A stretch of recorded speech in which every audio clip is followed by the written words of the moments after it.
Hi, welcome to a rather delayed episode of BCIC. Woo! Unfortunately, I may have to breathe through my mouth, and also my words might seem a bit echoey because I have a pretty crappy cold. I think cold, mountain flu maybe. Who knows? So that's what I wanted to talk to you about. I went to Zhangjiajie this week for the National Day holidays and finally saw some more friends after almost a month since we went to Zhuzhou. It was pretty awesome to see other people. It was kind of weird to drink again, seeing as we haven't since since everybody left, I suppose. And yeah, it was really good to see Jeremy and Charlotte, and it was just really cool to go somewhere different. It was quite an adventure, I'm not gonna lie. The bus journey was crazy. We managed to get the bus itself, and that was pretty epic, and as an achievement to go to another city. And so we got on the bus, and it took 6 hours overall, with many stops and a lot of not knowing what was going on. And then it was dark as well, and obviously we don't speak the language, so we were really just kind of winging it, hoping for the best. The scariest part of the bus journey, probably when we went to a toll thing to get into the city, and the police got on the bus and they were looking for these guys, we think anyway, and they literally kept getting on and off the bus, and at any point I genuinely thought they were just gonna start walking us all off the bus to question us, which would have been hilarious considering that kind of looks Chinese and is not Chinese. So we had our passports at the ready and everything, and luckily nothing came of it. Eventually we made it to Zhangjiajie itself, and we saw Charlotte and Jamie went to their friend Mr. Gong's house. It wasn't even his house, it was a hotel that he owned, and it was huge and absolutely gorgeous. I've never seen bedrooms like it. Turns out though, we think Mr. Gong may be in some way related to some sort of shady Chinese dealie, so that was interesting.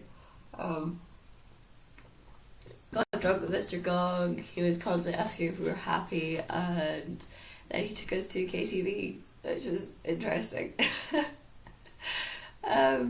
The whole thing was just so surreal. That's apparently Jamie and Charlotte's life. Mr. Gong just turns up and they have to go and do all of this stuff with him. They were swimming with him earlier on in the day. He'd taken them fishing and stuff. It sounds so crazy. And then the day after, we were hung over to balls, and we went and saw another tea ceremony after we walked around some of Zhangjiajie.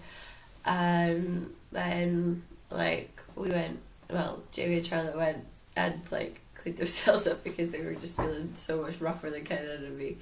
And Ken and I decided to go and climb up to what we think is a war memorial. It had so many stairs, but it was just incredible. The views of the mountains was just unbelievable. And that was the thing, right? You could see the mountains from the city, but it was nothing, absolutely nothing compared to what we saw the next day. We went after a really horrific time trying to get the bus to the national park. We actually got there, and just seeing these mountains in person was just amazing. It just went up forever, and I don't know, I've never seen Avatar myself. I know what people are talking about when they say about the scenery, with the mountains that just stand alone in pillars, and it looks like they're gonna fall over, but they don't.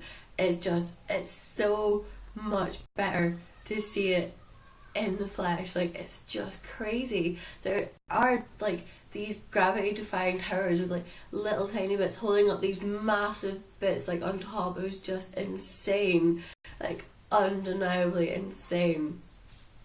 So yeah, the stairs from the day before, kind of prepared us, but didn't really prepare us for when we had to go and climb the mountain.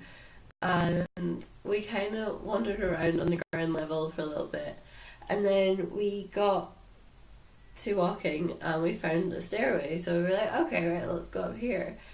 And at first we were like, oh, that's not very high, like that doesn't go up a lot. So we started walking and kind of started running off ahead, and like we just kept going, and the stairs just kept going and going and going and going, and we got halfway up, and then we like wandered around onto this platform, and honestly the view just went on forever. It was just insane.